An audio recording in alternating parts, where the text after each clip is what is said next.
지금 영국이 발칵 뒤집혔습니다. 세계 뉴스에서 음식물 쓰레기 재앙이라는 주제로 한국의 성공 사례를 소개했기 때문이죠.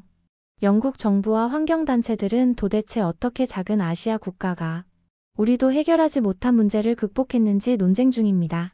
런던 타임즈는 대영 제국의 쓰레기 수치라는 제목으로 일면을 장식했고, 의회에서는 긴급 토론까지 벌어졌습니다.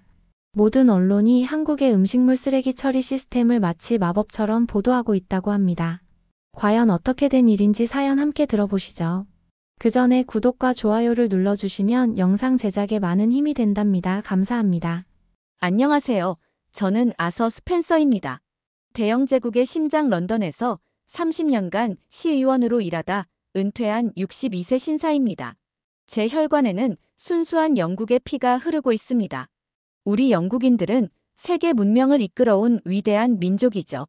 런던은 당연히 세계의 중심이고 영국의 시스템은 다른 어떤 나라보다 월등히 우수합니다. 특히 동양의 후진국들은 우리의 발끝에도 미치지 못한다고 생각하면서 평생을 살았죠. 그날도 소파에 앉아 BBC 뉴스를 보고 있었습니다. 세계 음식물 쓰레기 재앙이란 특집 보도였죠. 영국, 미국, 유럽의 심각한 음식물 쓰레기 문제를 다루다가 갑자기 한국이 모범 사례로 언급됐습니다. 한국 같은 나라가 뭘 안다고. 저도 모르게 내뱉었습니다. 화면에선 한국의 음식물 쓰레기 처리 시스템이 세계적 모범이라 칭찬하고 있었습니다. 제 딸 캐서린은 5년 전 한국인 남자와 결혼해 서울로 떠났습니다. 옥스퍼드 출신의 딸이 영국 상류층의 혈통을 지닌 우리 가문의 딸이 동양 남자와 결혼한 것을 용서할 수 없었습니다. 8년 전 한국 출장에서 맡은 김치 냄새, 식당의 음식물 처리 모습이 혐오스러웠습니다. 개발도상국의 모습으로만 봤죠.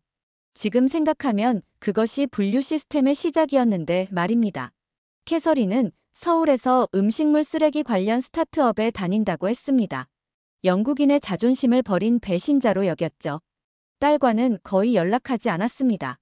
영상통화 요청도 거절했고 손자 루카스가 태어났다는 소식에도 축하 메시지 한마디 보내지 않았습니다. 창밖을 바라보니 런던의 빗방울이 창문을 두드렸습니다.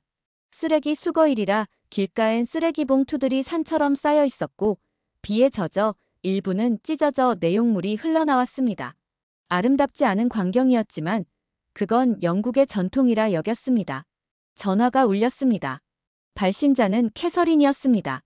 평소라면 무시했겠지만 그날은 이상하게 마음이 흔들렸습니다. 아버지. 딸의 목소리가 떨렸습니다. 무슨 일이 있음을 직감했습니다. 등줄기로 식은땀이 흘렀고 가슴이 조여들었습니다. 루카스가 병원에 입원했어요. 그 순간 제 모든 오만함과 편견이 무너지기 시작했습니다. 캐서린의 떨리는 목소리가 전화기를 타고 들려왔습니다. 루카스가 음식 알레르기 발작으로 병원에 입원했다고 했습니다. 가슴이 철렁 내려앉았습니다. 한 번도 본 적 없는 손자의 얼굴이 머릿속에 맴돌았습니다. 딸의 결혼식에도 참석하지 않았고 손자가 태어났을 때도 축하 메시지 한 통 보내지 않았던 저였습니다. 캐서린은 루카스가 유치원에서 돌아온 후 갑자기 심한 알레르기 반응을 보였다고 했습니다. 얼굴이 부어오르고 호흡 곤란을 겪어 응급실로 달려갔다고 했습니다. 의사는 식품 알레르기라고 진단했고 집에서의 음식물 보관이나 쓰레기 처리 방식에 문제가 있었을 수도 있다고 경고했답니다. 음식물에서 발생하는 곰팡이나 세균이 공기 중에 퍼져 알레르기를 악화시킬 수 있다고 했습니다. 아파트 아래층 리모델링 공사 과정에서 쓰레기 처리 시스템에 문제가 있었다는 설명이었습니다. 아내 엘리자베스가 제 옆에서 상황을 듣고 창백해졌습니다. 아버지 그냥 한 번이라도 루카스를 보러 와주세요. 할아버지를 한 번도 본 적 없잖아요. 이 말은 저를 망치로 내리친 것 같았습니다. 눈시울이 뜨거워졌습니다. 5년 동안 고집불통처럼 굴었던 자신이 부끄러웠습니다. 손자가 태어났을 때 첫 생일. 저는 모든 순간을 놓쳤습니다. 이제 그 아이가 병원 침대에 누워있는데 여전히 자존심을 내세울 순 없었습니다. 아내가 단호하게 말했습니다. 당장 가야 해요. 그 말에 정신이 번쩍 들었습니다. 지금은 제 편견이나 자존심을 내세울 때가 아니었습니다.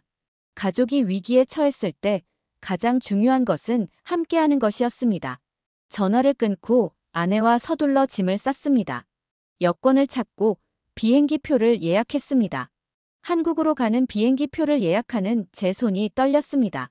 제가 그토록 경멸했던 나라, 이해하지 못했던 나라로 가는 겁니다. 우리도 음식물 쓰레기 처리를 신경 써야겠어요. 캐서린이 지난번에 충고하더라고요. 아내의 말을 듣고 순간 화가 났지만 곧 부끄러워졌습니다. 우리 집 부엌 싱크대 옆 쓰레기통에는 음식물과 일반 쓰레기가 뒤섞여 있었고 이틀에 한 번 버리는데도 늘 냄새가 났습니다. 캐서린이 예전에 한국의 분리수거 시스템이 얼마나 체계적인지 설명했을 때 저는 비웃기만 했습니다. 밤새 잠을 이루지 못했습니다. 창밖으로 보이는 런던의 밤거리, 집 앞에 쌓인 쓰레기 봉투들, 그리고 한 번도 만나보지 못한 손자의 얼굴이 계속해서 머릿속을 맴돌았습니다. 제 고집과 편견이 얼마나 어리석었는지 깨달았습니다. 다음 날 아침, 히드로 공항으로 향하는 택시 안에서 아내가 손을 꼭 잡았습니다. 한국행 비행기에 탑승하면서 떨리는 마음을 진정시키려 했습니다. 12시간의 비행 동안 저는 지난 5년을 돌아봤고 제 오만함이 얼마나 가족을 아프게 했는지 생각했습니다. 인천공항에 도착했을 때 마음이 무거웠습니다. 입국장에서 딸 캐서린이 서 있었습니다. 5년 만에 보는 딸은 많이 달라져 있었습니다. 한국의 정장 차림, 이전보다 훨씬 자신감 있는 태도, 그리고 눈가의 주름. 시간은 모두에게 흘러갔습니다. 캐서린이 달려와 안겼습니다. 딸의 체온이 느껴졌습니다. 얼마나 그리웠는지 그제야 깨달았습니다. 5년 동안 제 고집으로 잃어버린 순간들이 많았습니다. 루카스는 많이 좋아져서 오늘 아침에 퇴원했다고 했습니다. 그 말에 긴장이 조금 풀렸습니다. 택시를 타고 서울 시내로 들어서며 창문 밖 풍경을 바라봤습니다. 8년 전 출장 왔을 때와는 너무 다른 모습이었습니다. 깨끗한 거리, 정돈된 풍경, 그리고 곳곳에 설치된 분리수거함이 놀라웠습니다. 서울이 많이 발전했구나. 저도 모르게 내뱉었습니다. 캐서린은 루카스의 상태와 치료 과정을 설명했습니다. 알레르기 원인은 아파트 아래층 공사 중 발생한 음식물 쓰레기 처리 시스템 오작동이었답니다. 아파트에서는 음식물 쓰레기를 자동으로 수거해 단지 내 처리 시설로 보내는 시스템이 있다고 했습니다. 영국에서는 그런 첨단 시스템을 본 적이 없었습니다. 우리는 여전히 봉투에 쓰레기를 담아 길가에 내놓는 수준이었죠. 강남의 한 아파트 단지에 도착했습니다. 깔끔한 현관, 정돈된 로비, 그리고 친절한 경비원. 8년 전 한국에 대한 기억은 혼잡하고 시끄러운 거리, 냄새나는 시장이었는데 이곳은 런던의 고급 아파트 못지않았습니다. 엘리베이터를 타고 올라가 문을 열자 작은 남자아이가 뛰어나왔습니다. 루카스는 캐서린에게 안기고 저와 아내를 보더니 수줍게 물러섰습니다. 제 가슴이 뭉클했습니다. 5살 손자를 처음 보는 순간이었습니다. 금발의 파란 눈, 하지만 동양적인 얼굴형을 가진 루카스는 정말 예뻤습니다. 저를 쳐다보는 그 순수한 눈빛에 모든 편견이 녹아내렸습니다. 루카스는 할아버지 냄새가 나는데 런던 냄새라고 했습니다. 다들 웃었지만 저는 그 말이 무슨 뜻인지 궁금했습니다. 나중에 알게 됐죠. 루카스가 영국 티백의 향을 맡았던 거였습니다. 집 안으로 들어가자 사위 김재훈이 나왔습니다. 단정한 차림의 40대 중반 남성이었습니다. 제가 상상했던 동양 남자의 모습과는 완전히 달랐습니다. 자신감 있는 눈빛, 따뜻한 미소. 우리는 어색하게 악수를 나눴습니다. 그리곤 화장실을 가려다 헷갈려 부엌으로 들어갔습니다. 그곳에서 본 광경이 저를 놀라게 했습니다. 부엌 한쪽에는 3개의 작은 통이 있었고 각각 음식물, 플라스틱, 일반이라고 적혀 있었습니다. 음식물 통에는 뚜껑이 있어 냄새가 새어나오지 않았습니다. 저녁 식사 후 김재훈을 따라 쓰레기를 버리러 나갔습니다. 아파트 1층에는 RFID 카드를 찍는 전용 쓰레기통이 있었고 김재훈은 카드를 찍고 통을 열어 음식물을 버렸습니다. 그래서 그게 뭐냐고 물어봤더니 음식물 쓰레기 종량제 시스템이라고 했습니다. 버린 만큼 비용을 내는 거라고 했죠. 그때 옆에 있던 이웃 주민이 그럼 당신 나라처럼 매립하시게요? 라는 순간 말문이 막혔습니다. 영국에서는 대부분의 쓰레기가 매립되고 있다는 사실을 새삼 깨달았습니다. 다음 날 김재훈이 저를 서울 외곽의 한 시설로 초대했습니다. 환경공학 박사인 그는 음식물 쓰레기 처리 시설을 보여주고 싶다고 했습니다. 처음에는 내키지 않았습니다. 쓰레기 처리장은 냄새나고 지저분한 곳일 거라 생각했으니까요. 서울 외곽에 도착하니 현대적인 건물이 보였습니다. 마치 첨단 연구소 같은 외관이었죠. 서울시 자원순환센터라는 간판이 걸려 있었습니다. 여기가 음식물 쓰레기 처리장인가요? 의심스러웠습니다. 김재훈은 웃으며 장인어른이 생각하시는 그런 곳은 아닙니다라고 대답했습니다. 건물 안으로 들어서자 깨끗한 로비가 펼쳐졌습니다. 냄새가 없었습니다. 오히려 약간의 향기가 나는 듯했죠. 김재훈은 이곳은 하루 200톤의 음식물 쓰레기를 처리합니다라고 설명했습니다. 강화유리 창문 너머로 대형 시설이 보였습니다. 자동화된 컨베이어 벨트 위로 음식물 쓰레기가 이동하고 있었고 로봇팔이 이물질을 분류하고 있었습니다. 냄새가 전혀 없네요. 놀라서 물었습니다. 최신 기술로 악취를 제거합니다. 미생물 분해와 바이오 필터 시스템을 사용하죠. 다음으로 거대한 탱크들이 있는 공간으로 이동했습니다. 이곳에서 음식물 쓰레기를 혐기성 소화조에 넣어 메탄가스를 생성합니다. 그 가스로 전기를 만들어 시설 전체의 에너지를 충당합니다. 정말 놀라웠습니다. 영국에서는 상상도 할 수 없는 첨단 시스템이었습니다. 대형 스크린 앞에서는 엔지니어들이 데이터를 분석하고 있었습니다. AI 기반 분석 시스템으로 쓰레기 발생량을 예측하고 수거 일정을 최적화합니다. 제 머릿속에서 더럽고 혼란스러운 한국이라는 이미지가 무너졌습니다. 이곳은 8년 전 제가 봤던 한국이 아니었습니다. 점심시간에 들른 식당에서는 음식물 자동 분류기가 있었습니다.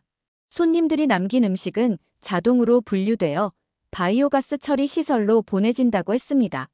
이 식당은 제로 웨이스트 인증을 받은 곳이라고 했습니다. 김재훈은 한국은 예전부터 남기지 않고 먹는 문화가 있었지만 현대사회에서는 어쩔 수 없이 남는 음식이 생깁니다. 그래서 남은 음식을 어떻게 효율적으로 처리할지에 초점을 맞췄습니다라고 설명했습니다. 식사 후 우리는 한 대학 연구실로 향했습니다. 김재훈의 모교였습니다. 그곳에서는 음식물 쓰레기에서 추출한 물질로 바이오 플라스틱을 만드는 연구를 하고 있었습니다. 연구원들은 한국의 분리수거 시스템 덕분에 깨끗한 원료를 얻을 수 있어 연구가 가능하다고 말했습니다. 하루 종일 여러 시설을 돌아본 저는 완전히 다른 사람이 된 것 같았습니다. 영국에서는 쓰레기를 그저 버릴 문제로만 봤는데 한국에서는 자원으로 보고 있었습니다. 자원순환, 지속가능성. 이런 단어들이 머릿속을 맴돌았습니다. 호텔로 돌아오는 길에 김재훈에게 물었습니다. 왜 우리 영국에는 이런 시스템이 없는 거죠? 그의 대답은 간단했습니다. 영국도 가능했습니다. 다만 의지가 없었죠. 저녁에 딸네 집에 돌아와 소파에 앉았습니다. 머릿속은 온통 오늘 본 광경들로 가득했습니다.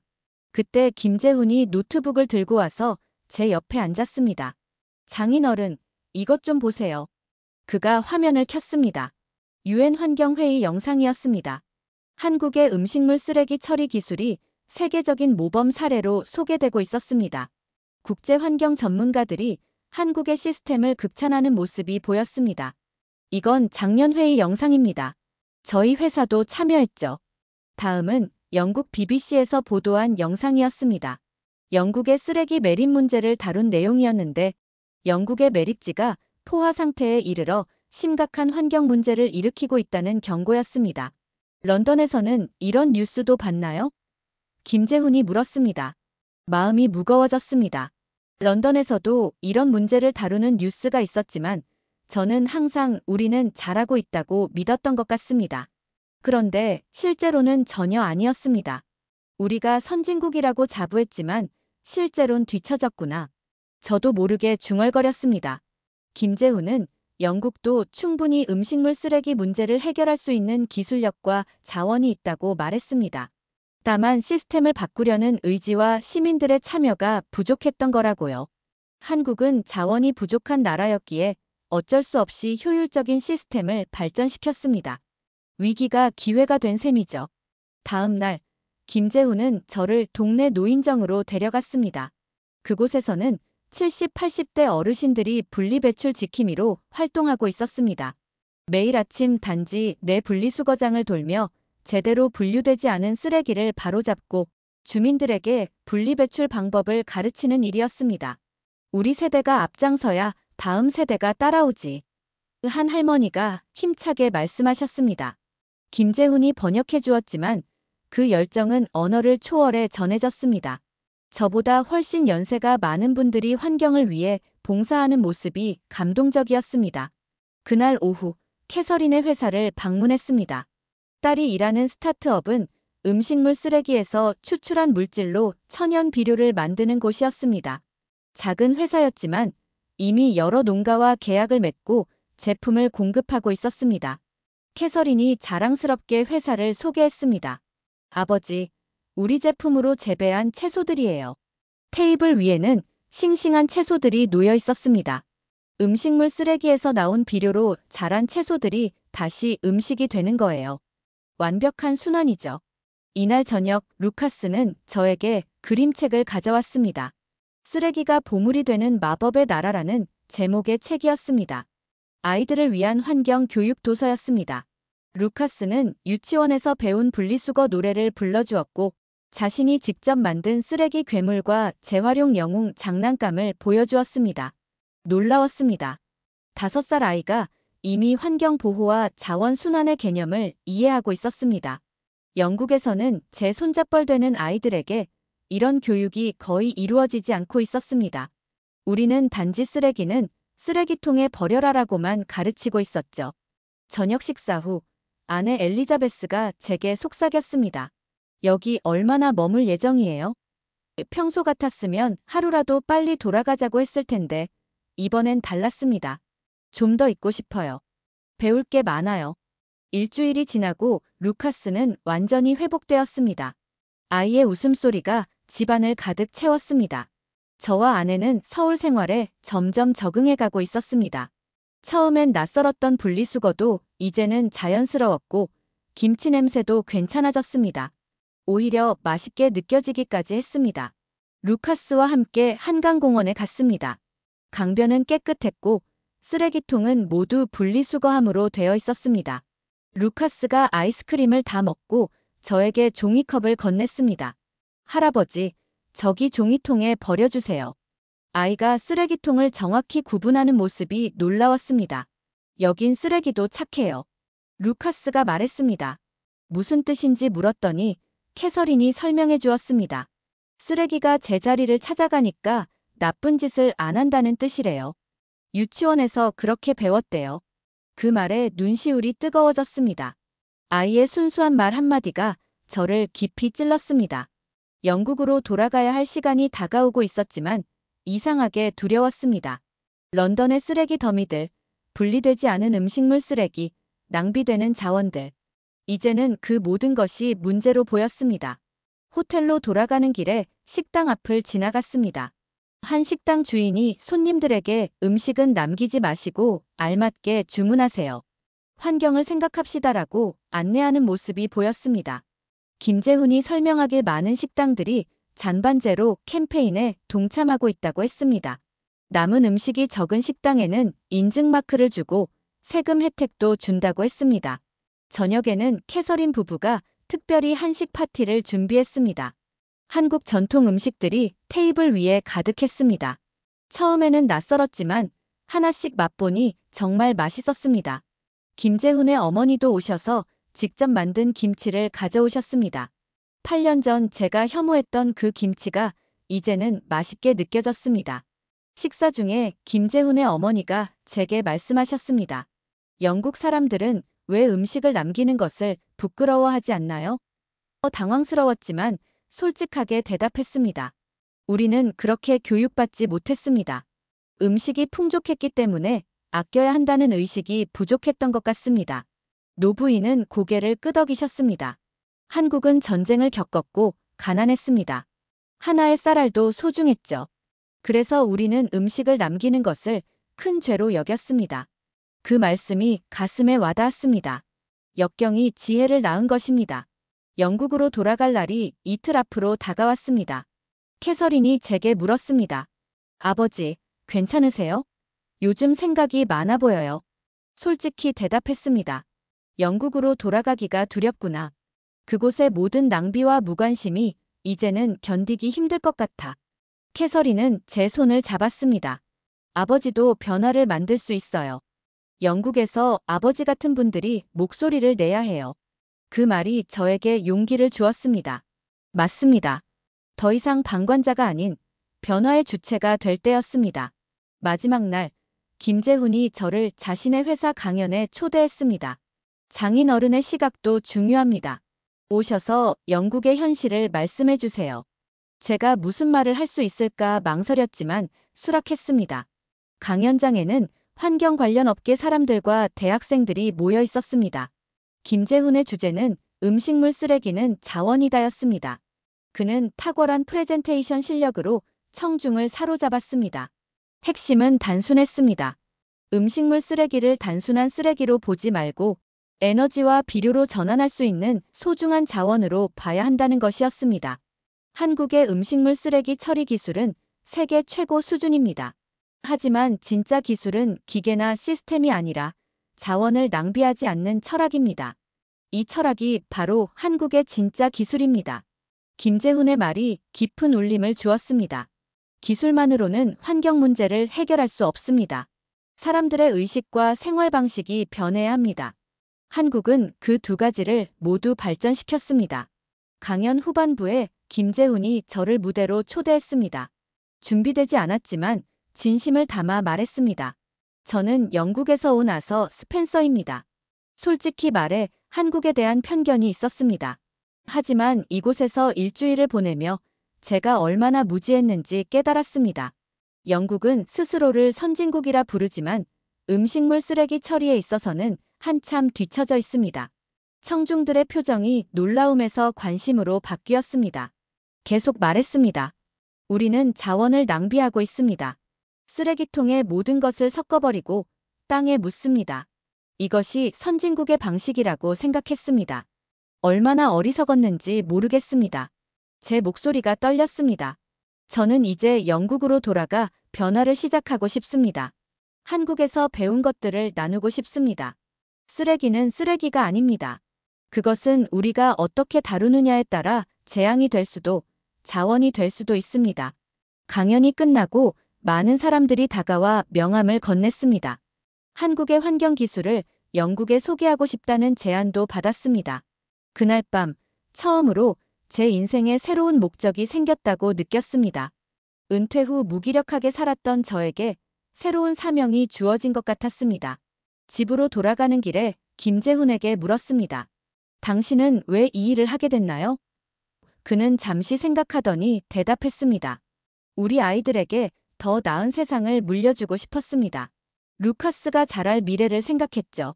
그 말이 제 마음에 와닿았습니다. 저도 손자 루카스의 미래를 위해 무언가 해야 했습니다. 지금까지 살아온 방식과는 완전히 다른 삶이지만 도전할 가치가 있었습니다. 영국으로 돌아온 지 한 달이 지났습니다. 런던의 우리 집은 완전히 달라졌습니다.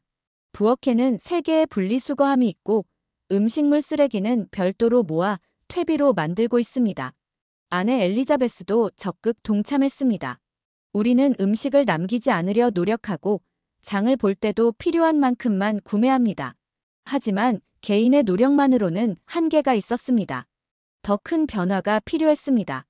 은퇴한 시의원으로서 제 인맥을 활용해 지역 커뮤니티에서 음식물 쓰레기 분리 프로젝트를 시작했습니다.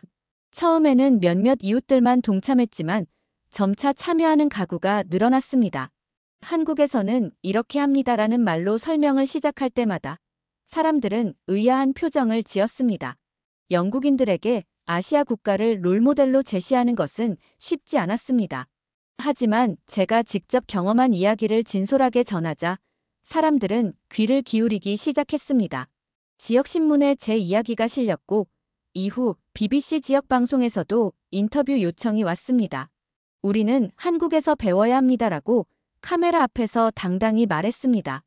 영국이 모든 면에서 선진국이라는 착각에서 벗어나 다른 나라의 좋은 시스템을 배워야 합니다. BBC 인터뷰 이후 반응은 놀라웠습니다. 제 이메일로 많은 메시지가 쏟아졌고 여러 지역에서 강연 요청이 들어왔습니다.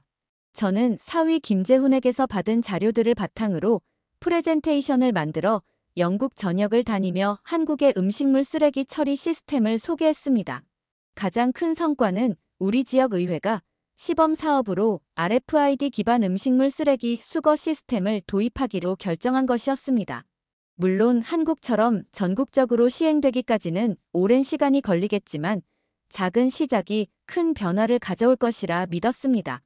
캐서린과 김재훈, 루카스와는 주기적으로 영상통화를 했습니다.